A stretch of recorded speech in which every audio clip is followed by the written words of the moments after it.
Welcome to your intimate date with the Smashing Pumpkins. We're not going to be playing, the 28th song on, Siamese Dream or Melancholy or whatever. You're going to be playing the song today and the songs that people know, and it's a different kind of show, and there's a lot more arm waving that goes on. Settle down in the Request Fest lounge room to hear the Pumpkins play live and take your phone calls. I'm sitting on a different couch than you, though, so I want people to know that.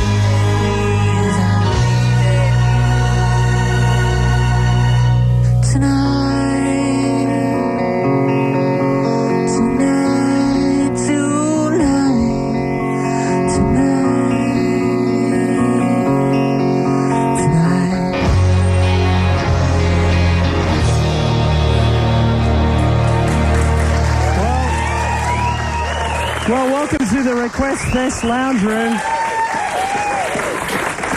Welcome to the Request Fest Lounge Room. I'm not even sure if that mic's on. Welcome to the Request Fest Lounge Room. Michael Tunn here with you. And, of course, we're in the Smashing Pumpkins Lounge Room. Give me that. And, actually, we'll start off by allowing you all to introduce yourself, because it sounds dicky if I do it. So. Hi, I'm James. I'm Bill. I'm Jimmy. I know who I am, but who are you all? We got about 60 invited guests who are here courtesy of Drum Media Competition, and one of our guests too, a special winner who won our grand prize in the Smashing Pumpkins comp to come from Perth to see the Smashing Pumpkins. And we're going to play you what Stephen actually did to win this competition. Roll it. The world is a vampire.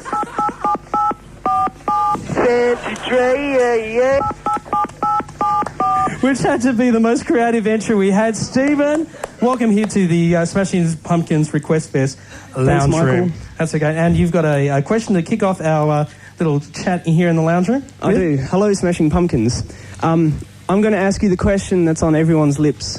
What are your favourite foods? Food. Intelligent. I like ricotta cheese and spinach. I don't eat. Darcy? No? I believe Jimmy was next. Oh, okay, Jimmy. The cheese sandwich with lots of butter. There's this green drink that our wardrobe lady makes. We call it green stuff. Now, you guys are all pretty tired at the moment. What did you get up to last night? That was my question. Wait. What are you saying? We look tired? Hey. Was it a big show in Brisbane, or what happened? Already. What? You're tired of me already. What actually happened last night? What do you mean? What happened? You were there. I wasn't in Brisbane. You know, when we turned off the side of the road, you know what happened. There was like UFOs and, all that stuff with the blue stuff, I was watching an Ed Wood movie, I think, yes. Any questions from our intimate lounge room group here, the 60 people? Hello. And welcome. Who's this? My name's Shirley. Yeah. And I'd just like to welcome you to Sydney. And I'd like to know, do you feel that you have had to experience pain to express passion? No. What? The question was, do you have to experience pain to express passion? Vincent van Gogh. We can all tell who went to art school. Thank you. Billy, with your song Bullet with Butterfly Wings, you mentioned Jesus was an only son. What's your feelings towards Jesus? He's done okay by me. If he ever needs any sugar, he can give me a call. Jimmy, you've been in an endless line of bands and stuff. I was wondering at what age you started playing. I was 8 years old when I started playing, and I don't know how old I am now, so I'm close to 60, I think. Billy, what do you think? Question. Right, Billy, what do you think the all-time greatest effects pedal is? The Mutron biphase. It would have to be the Electro-Harmonix micro synth. This is for everyone. Gish and Siamese Dream and Melancholy are all they're different sounding albums in their own right. What's next? Silence.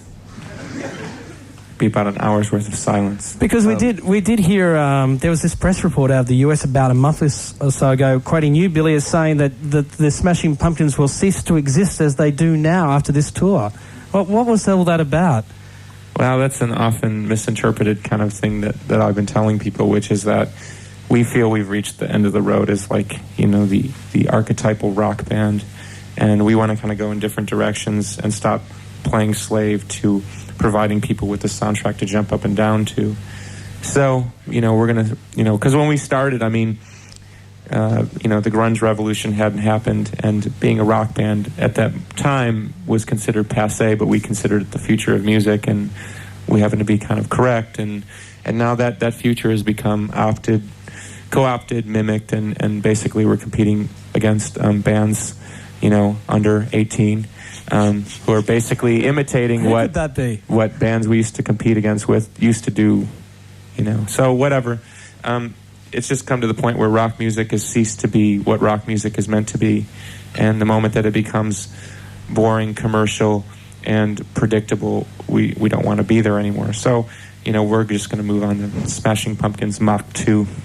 We might collaborate with Jimmy Barnes on this next album. My question's for Billy. Who's this? Quentin, sorry. That's okay. What changes do you see occurring musically and culturally in our future?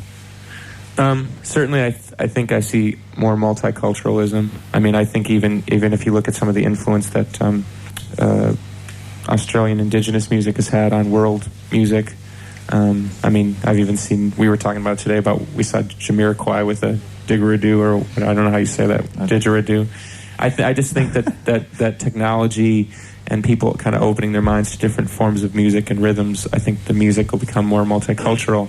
I think you'll see less and less of real bands like us, and I think you'll see more and more of bands that are basically, you know, the top 40 vision of what rock and roll is supposed to be and not what it really is.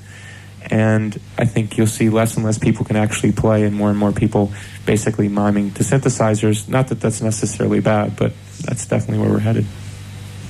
Billy, you've lost all your hair. Are you undergoing chemotherapy or what? Do you understand the word fuck off?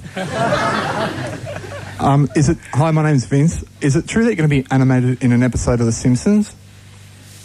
Yes, that is true. We did do a voiceover, and there's a couple other bands that are doing it too, like Sonic Youth. And do you sing in it too? I think they just play a canned song. All right. Do you fear that you're ordinary, and was your time as the archetypal rock band, as you call it, an attempt to quell that, or? Can you repeat the last part?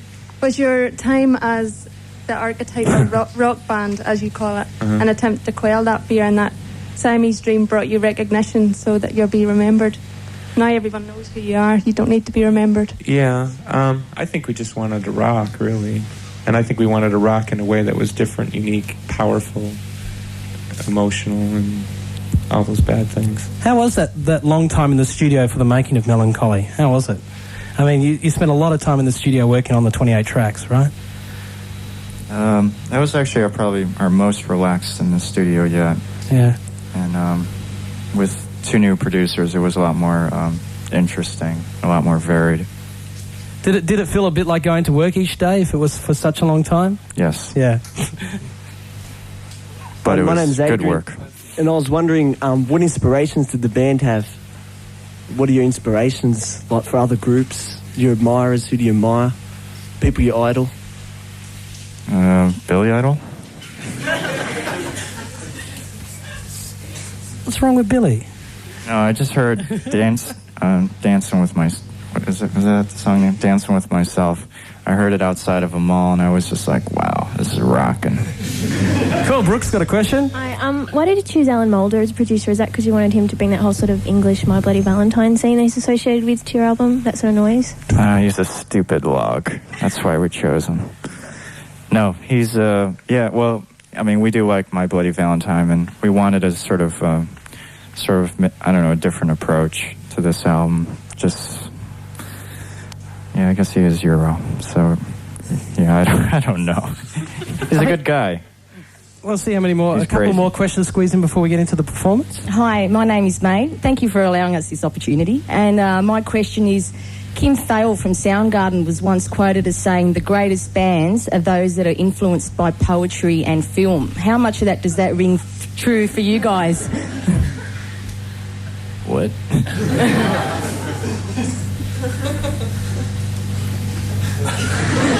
No comment? You want to talk about Kim, Billy? About that much. Hi, my name's Hannah. What is each of your favourite songs to play? Each of you, and why?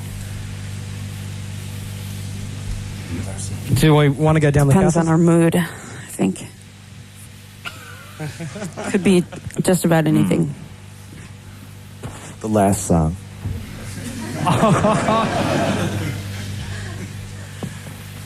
I don't like any of them, so. But there's Landslide. We do like that one. Pardon me. A couple more questions, and then I reckon we'll get into the live set. My name's Shirley. What inspired you to cover Dancing in the Moonlight?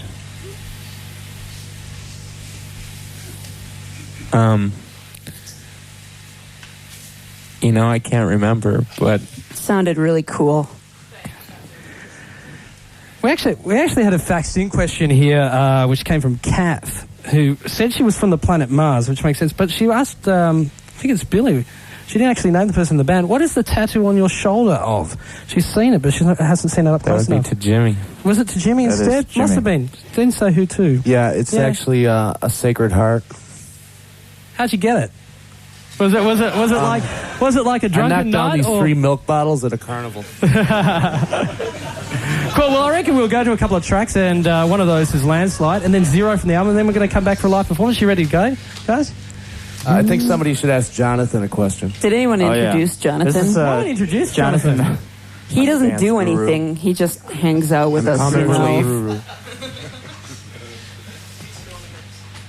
Tell us about your... we got a question there. Go on, Chris. Get over to the camera. Hold on, what was that? How many instruments do you play? Let's see. 1, 2, 3. And Three. What are they? He actually Keyboards, played all drums, the and instruments kazoo. on the album. I just want to ask a simple, straightforward question. Who plays piano on the track Melancholy and the Infinite Sadness? That would be me. Okay, and last question. I'm Jamie, and I was just wondering would it be the most difficult question? Most difficult song you've ever recorded, and why? Soma, maybe?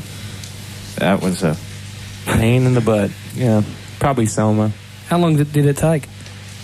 It took about 10 days to record and 4 days to mix. So good 2 weeks. By the end of it, And you know what? When you listen to it, it lasts that long too. Hi, my name's Claire. Do you all write the songs, or do you all put into the songs, or just one of you write them? That's an interesting esoteric question you asked there. Well, I think we'll come back and ask some more questions after the performance, I reckon. What do you think? We should get into it? Get in and do a bit of a show and then come back with some more. And also invite the rest of the country to give us a call too here at the Request Fest Lounge Room for the Smashing Pumpkins. Now, the phone number to call, then this is a call out for Queensland and South Australia because of the time differences. If you want to ask some questions, give us a call now, 1800 021060. And we should go to Landslide and set up. How's that? Cool.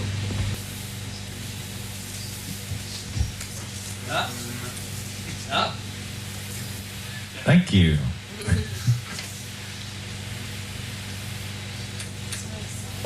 Hello. This is the Triple J Request Fest Lounge Room. We have the Smashing Pumpkins here. Are you ready to go, guys, or do we want to go one more track?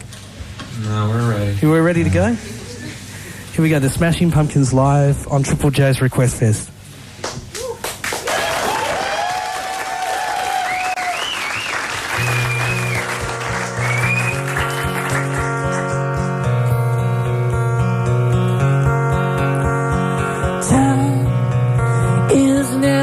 Time at all. You can never ever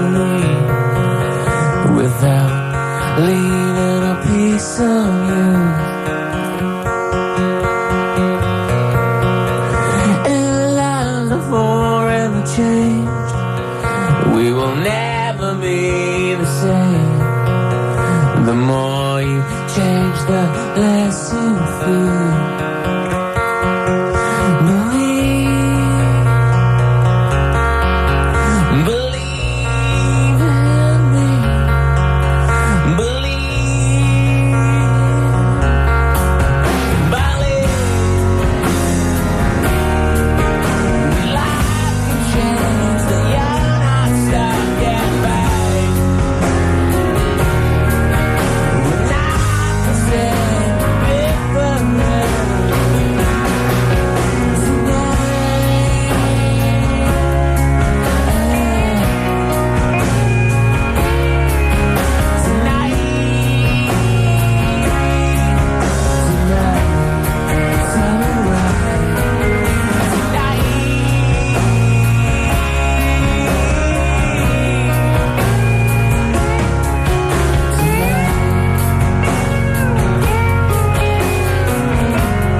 Thank you.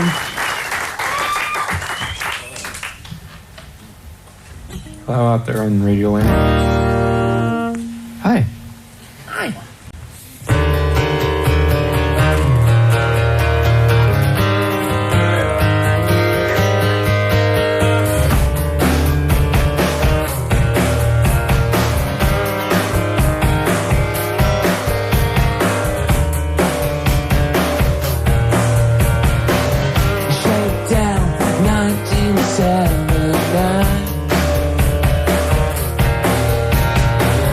Cool kids down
to the Smashing Pumpkins here at Triple J, live from the Request Fest Lounge.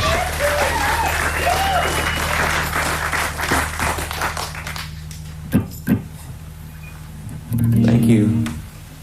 This next song is called Cupid.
J, the Smashing Pumpkins.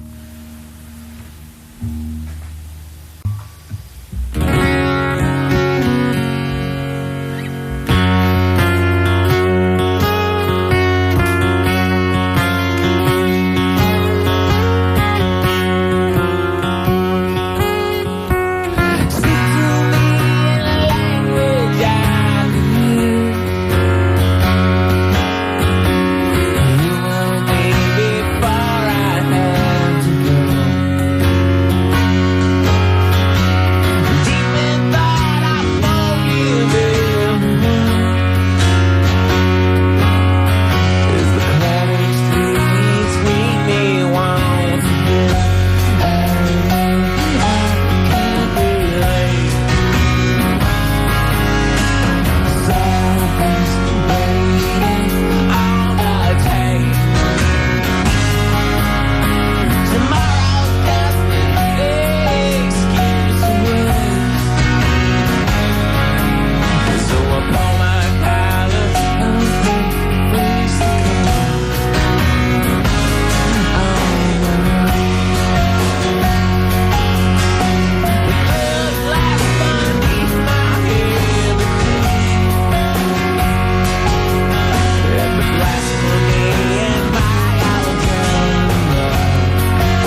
Smashing Pumpkins, and you're listening to Live Triple J Radio.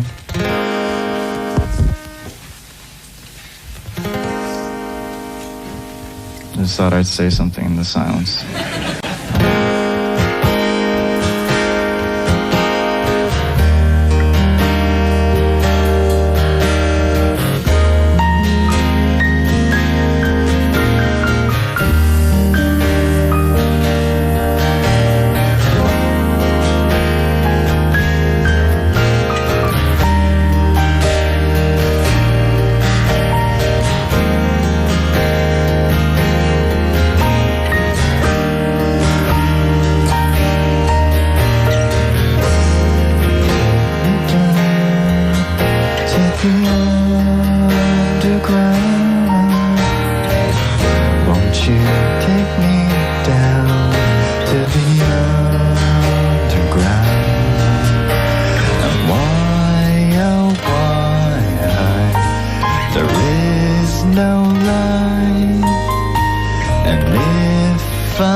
You're listening to the Request Fest on Triple J. We're coming to you from the Smashing Pumpkins Lounge Room, and this really is a case of an experiment. How many people you can fit in a tiny room? We've got 60 people in here watching the Smashing Pumpkins perform.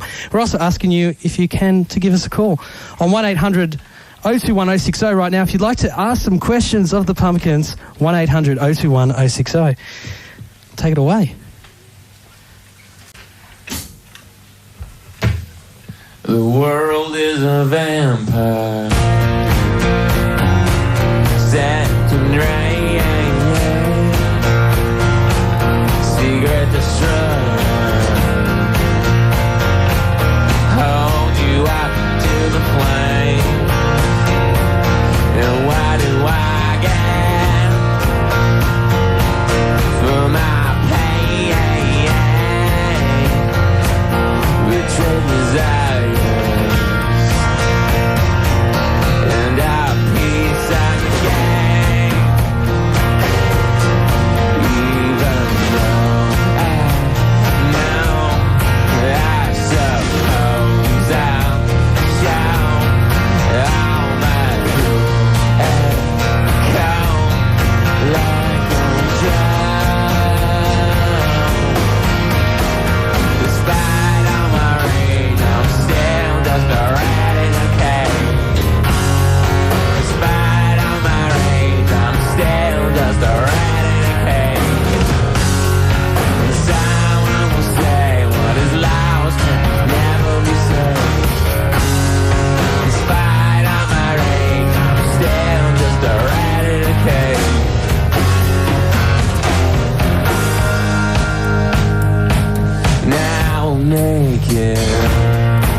still just a rat in a cage.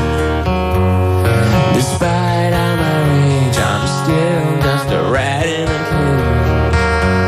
And some will say one is lost and never be saved. Despite all my rage, I'm still just a rat in a cage. Despite all my rage, I'm still just a rat. Despite all my rage, I'm still just a rat. Despite all my rage, I'm still just a rat in a cage. Tell me I'm not the only one. Tell me there's no other one. Jesus was that only son, but yeah.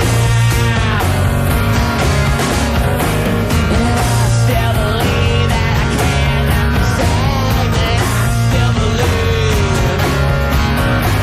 And I still believe that I cannot be saved. Just a rat in a cage.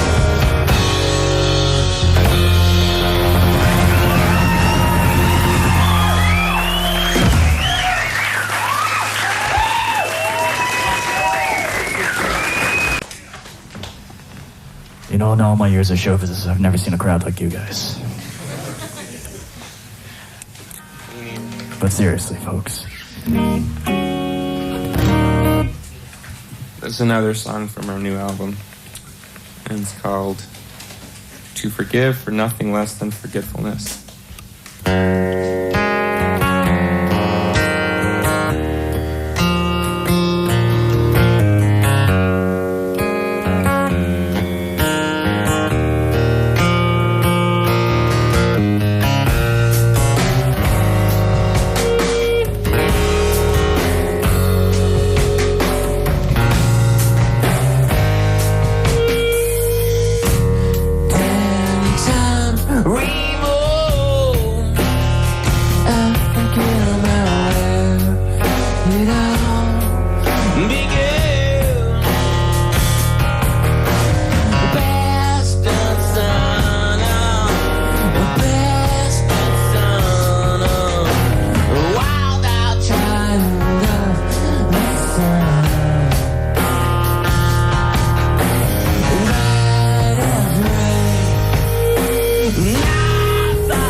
to do one more song for you.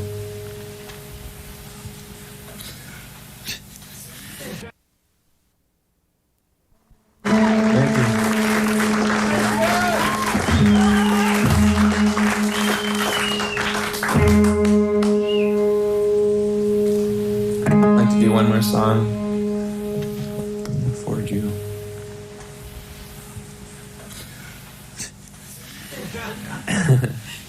There seems to be something funny. We are the kings of doom. I know.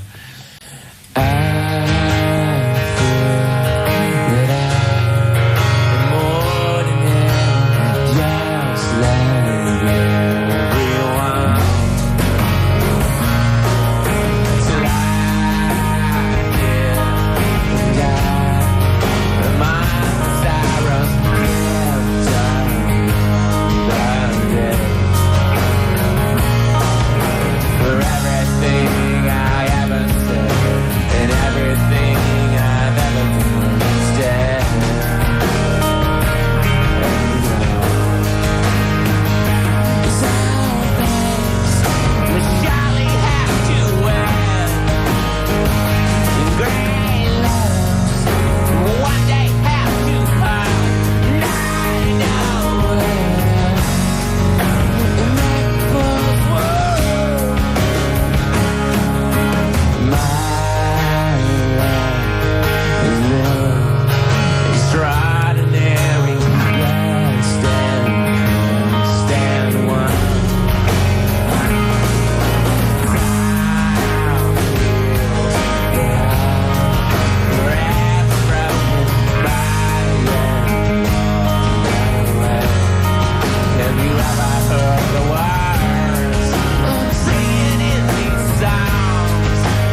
Live from the Request Fest Intimate Lounge Room.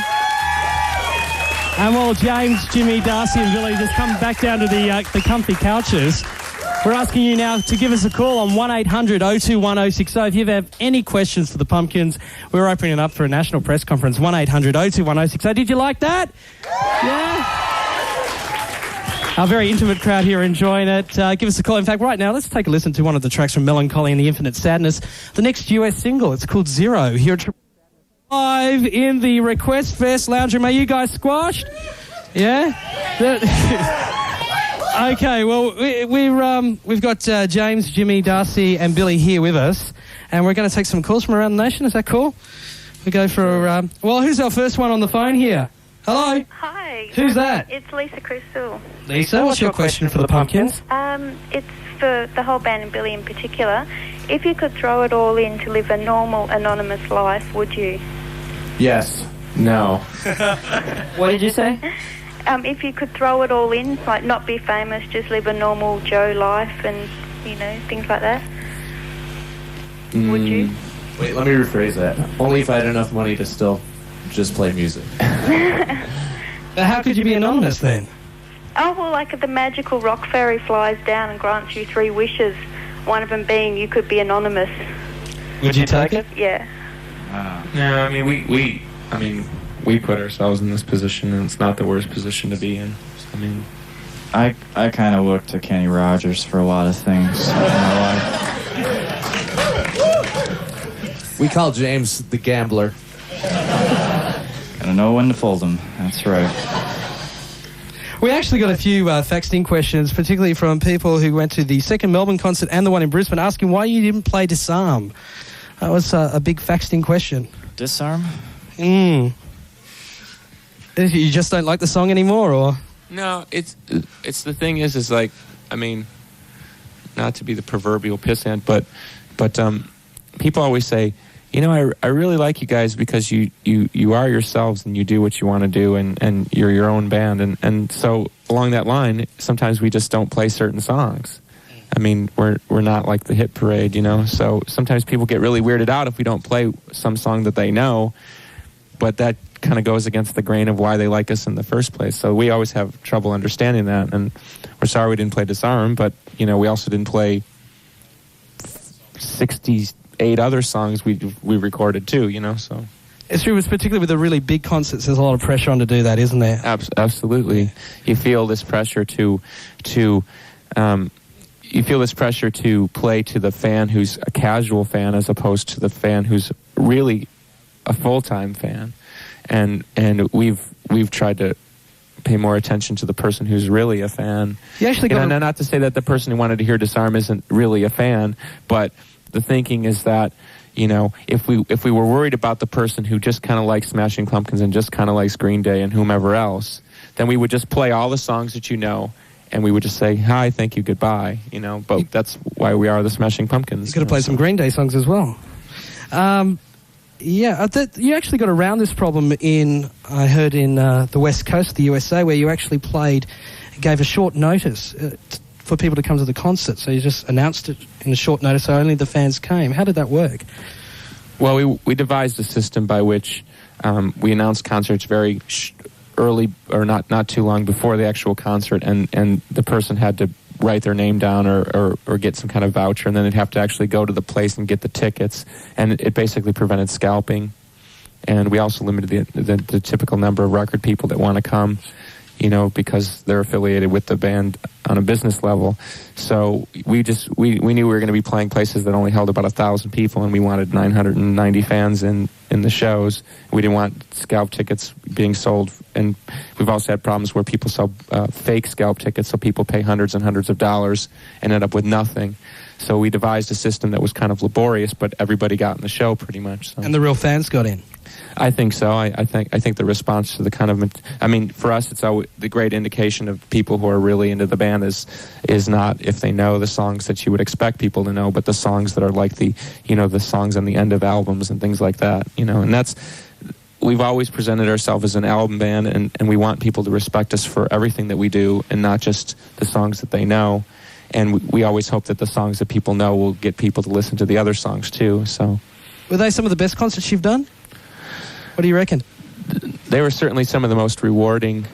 Yeah, I think on an aesthetic level, they were probably the best we've done. But I think on a power and crowd level, I think the last few, not the last two, but the early Australian shows have probably been the best. What, Melbourne? Melbourne, yeah, and Perth as well. We got another caller on the line. Hello. Hi. Who's that? Sharon. Sharon, what's your question? This is a question for Darcy. Do you ever cop flack because you're the only girl in the group? No. No, because I have a really deep voice. And we got another caller there? I think we'll leave that question there. Hello.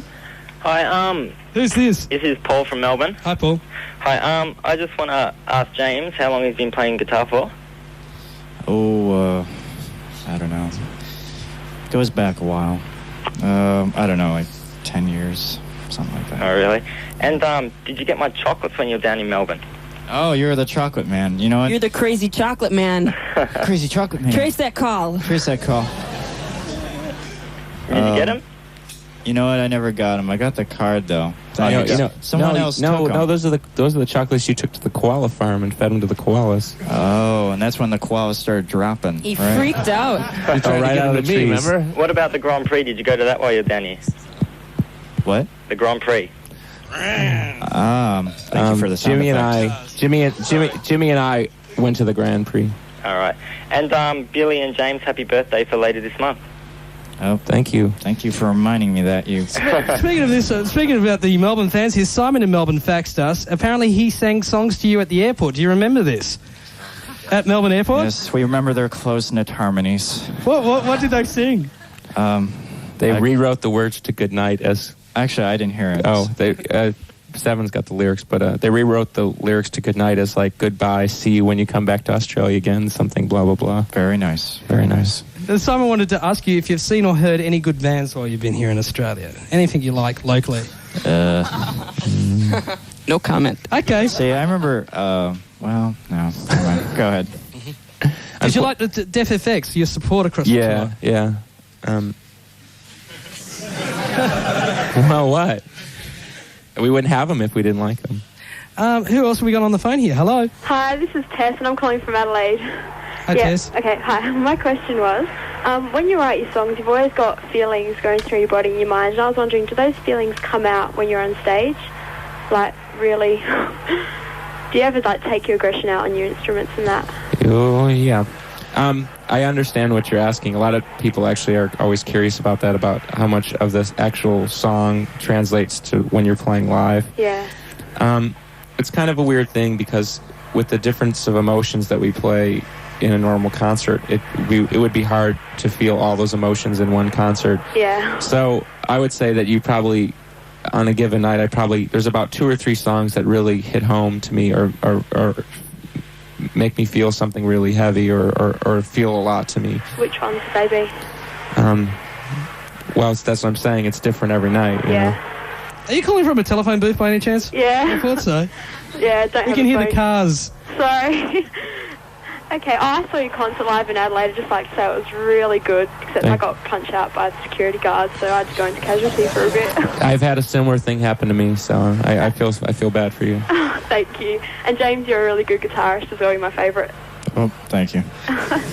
We got a faxing question from Leah from Melbourne who asks, James, who does your hair and what do they do and put in it? Because they've tried to get the same effect and have been extremely unsuccessful. Well, let's, all right. You're going to tell them about the cow dung? No. Come on, I told you not to bring that up. Oh, I don't know. I don't want to talk about my hair. Do you do it yourself or a close personal friend? Or? No, I have to get many different surgeons from the Chicago area to all collaborate on my hair. That's all I'll say. Next question. Who's on the phone here? Hello? Yeah, it's Garth from Central Coast on Hi, New Garth. South Wales. Hey. My question is to Billy.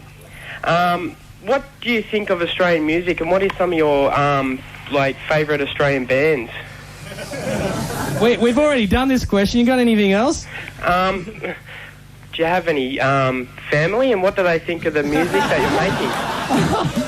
Yes, I was born out of a test tube. He was the You could first see that one born. coming. I've also gone skin, so it feels really, really great What? being a We're skinhead. back to the yeah. Back to the no hair. People are fascinated with hair. Yeah, I know. We've got Jessica from Brisbane here who said, have you changed clothes, Billy, while you've been in Australia? Rumour has it you haven't, and she thinks that's very cool. She's obviously not sitting in this very intimate environment, let me suppose say we could that. take that the wrong way, but... Boy, you got some real winners there. Questions. We got anyone else on the phone? Yes. Hello, who's that? Suzanne from the Sunshine Coast in Queensland. Is that Billy? Jawohl. They're all here. Okay. Well, hi to Billy, Darcy, Jimmy and James. I wanted to ask you, I heard your last question and answer. I just wanted to ask you what sort of musical direction you, either individually or as a band, would be pursuing maybe after this tour or when you next record. Is that a trick question? No. Or do you know yet? Well, a lot of people keep asking, but we don't really know what we're going to do. We just, we'll get there. We'll figure it out when we get there. We're too busy rocking for the masses right now. I mean, right now, touring takes up so much of our time that we have very little time to actually write new songs. So I got a hell of a stamp collection going. Have you? I'm just... Well, maybe you should do a little less stamping and I'm sorry about think more that. about the music and humour us. I Hey, had no idea you were well, a actually, fellow you're doing a pretty stamp good collector. job of it. Pretty good job so far. Speaking of working here, we got this faxing question from Simon from Blackburn in Victoria. He said, why didn't you... Oh, sorry, no, that's not the one. We've already done that. Oh, what am I doing here? I actually had a question, which I haven't got written down here, but someone was asking how you're handling doing the tour, and how long do you expect to be working this hard for? Is this something you want to keep doing? Jonathan. I mean, in a sense, you've been quoted... sorry, I should explain a bit more. The angle they were going at was that you decided that you wanted to record more tracks, that you hadn't been able to record enough albums, and that you were feeling your promotion, particularly for Siamese Dream, was getting you down.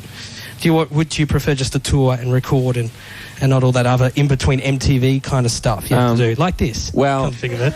we're certainly at the point of considering not really touring much anymore after this album because, as I said, live shows have become more of a spectacle than actually about music, and they also seem sometimes to be more about the audience than they do to seem to be about the band, and not that I want it to be all about the band, but it should seem to be about the audience and the band.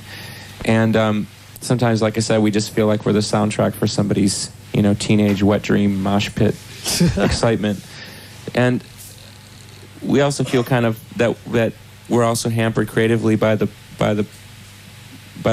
popularity of the band, that we feel really bad that we don't go all the places that people want us to go. We just came from Singapore and Bangkok for the first time, and there's other places in South America. And so there's just so many obligations that seem to be involved with promoting a record that, as it is right now, we're already booked all the way through the end of this year. We have something roughly like 140 more shows to go this year alone. And then, and then you come off of that. Didn't you know that, then James? it's time to try to write another. I knew.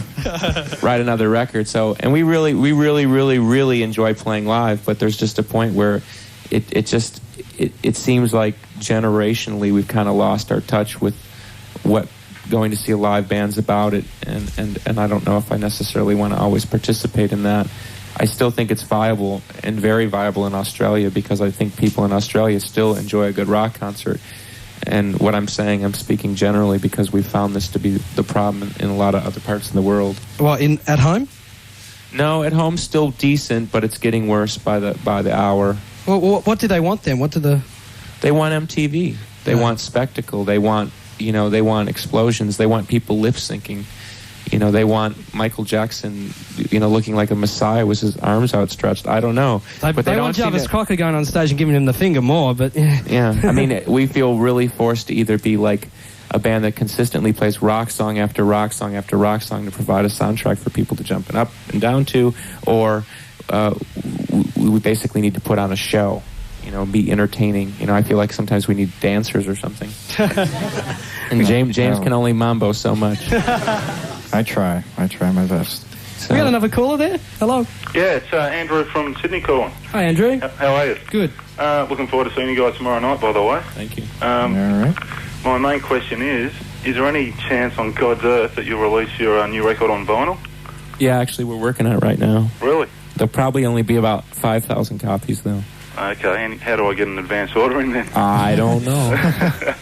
Well, that's good news. Yeah, the problem is it has to, in order to fit the whole thing, it has to be 3 albums. Yeah, so I heard. So, yeah, I heard that was the excuse that you weren't going to do it, sort of thing. It's too many albums.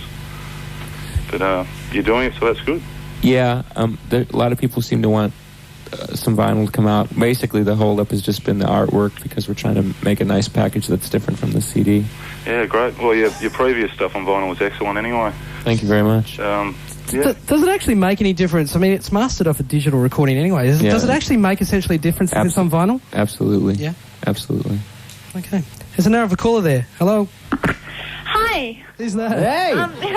This is Jess. Where are you calling from? Redcliffe, Victoria, which is like this really jumpy country town. Don't say that about your hometown. Oh, it's true. Yeah, well, I'm ringing up. Basically, I saw you in Britain last year, and at the Reading Festival.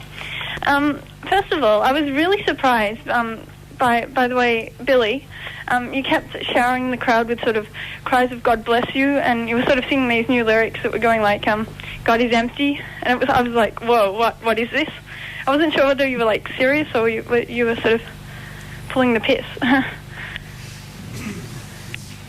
Another God question. Sorry. It's okay. No, a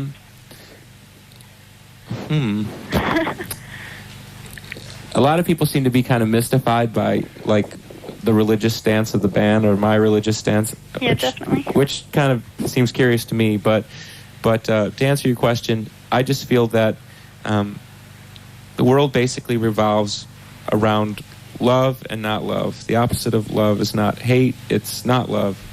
And coming from a very kind of violent, bitter kind of younger years, I seem to take that bitterness out into the world.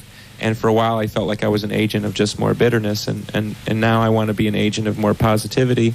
So, the God bless yous aren't meant to, like, say you should believe in what I believe in. It's just it's from the heart. Just to, I'm not saying it as anything but more than just a well wish.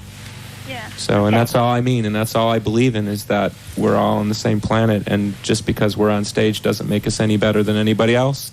And I want everybody to have a happy life, and I hope they're having a good time. It's about that simple, but everybody wants to complicate it. Yeah. Yeah, the other thing about that, your time in Britain was sort of the press reaction. Can you repeat that? The press reaction, like sort of the magazines reacting to your show at Reading, which I thought was absolutely amazing. Oh, you're talking about the English press? Yeah. Oh, we all know about the English. Kind of like one week you're really cool and the next week you're just shit, according to the English press most of the time. Yeah, I mean, for whatever reason, the Pumpkins in England are viewed as like kind of like a joke by the English press, not by the people, because we still have a lot of fans in England, and we still want to go to England. But it's become, when someone tries to tell us that bands like Blur and Oasis are better bands than we are, I mean, we obviously don't agree. So, and that's nothing against them, but just to try to make us feel that we're doing something wrong and somebody else is doing something right kind of undermines the basic message of music, which is it should be all inclusive. And England, they seem to play favorites, and so that's it. That's why no matter how good a show we would have played at Reading, even if it was the greatest show, and even if we had Jesus Christ on rhythm guitar, they still would have hated it. Well, I mean, the crowd loved it. The vibe was just so good. Thank you. I really enjoyed it myself. Crap show, spectacular guitar playing by Jesus himself, though. The Messiah was on that night. We actually It got was a revelation. It was a rip, in the truest sense of the word. We actually got a fax here from Will from Adelaide, who wrote in to say he saw your show and he was wondering why you were all looking so pissed off at the time. Oh, God. Was there anything We're down in sorry for everything. But there is this... but what I'm getting to is there is this image of you guys always being pissed off. Is that true? No, see, this is kind of what I'm getting back to is we're there to play music, and we're there to play music in the most powerful way that we can play it. Smiley faces, happy, happy, joy, joy, good time has never really been what we're about. We're there to kick your ass musically, and that doesn't necessarily require like, hello Adelaide. You know, it's not that kind of show. And then for anybody who's seen the Smashing Pumpkins concert and has enjoyed it, you understand it's about music. It's about emotion. It's not about what you think you're supposed to see. And every time you think you know what we're going to do, we always change that too. So we weren't pissed off at all. We actually thought the shows in Adelaide went just great. We had a great time. And we'd go back there again in a second. So what he saw isn't what we felt. Yeah. So I don't know. Have we got another call there? Hello? Hello. This is Shadow from Brisbane, and I would like to know if there was any actual pumpkins harmed in the making of the album. What? Say what? You have asked the number one dumbest question. Congratulations. You won a free autograph nothing. Hey! We got another caller there. Hello? Hello? Hello, yeah, my Who's name's that? Karen. From Karen, hi Adelaide. Karen. I went to the concert. I've got to say it's the best experience of my life. I'd just like to ask Billy what the significance of the word zero is, because it's on his T-shirt and also a song on the album. Well, there's nothing in it. I would say look it up in the dictionary. And you can't divide by it. I tried -1, and it didn't work. Oh, cool. How many zero T-shirts do you actually have? That's a secret. Has it gone up since your last interview? I don't know what you mean. Oh, that was the other radio interview you did like this in LA. No? No, I mean, No. I can't say. Oh, you can't say. Okay, fair enough. We got another call there. Hello? Hello? Who's that? This is Julian. Hi, Julian. Where are you calling from? Sydney. What's your question? My question is, well, like, how long have the Pumpkins been together for? Well, this is just ending up into a farce now, isn't it? I believe we're 8.5 years. 8.5 years. And another question is, Wow. yeah, another What do you got? What do you got over there? What do you want? We want whatever you're taking. How long have you been living in California? I never lived there. I don't believe you. Yeah, people say that, but I don't live there, yeah.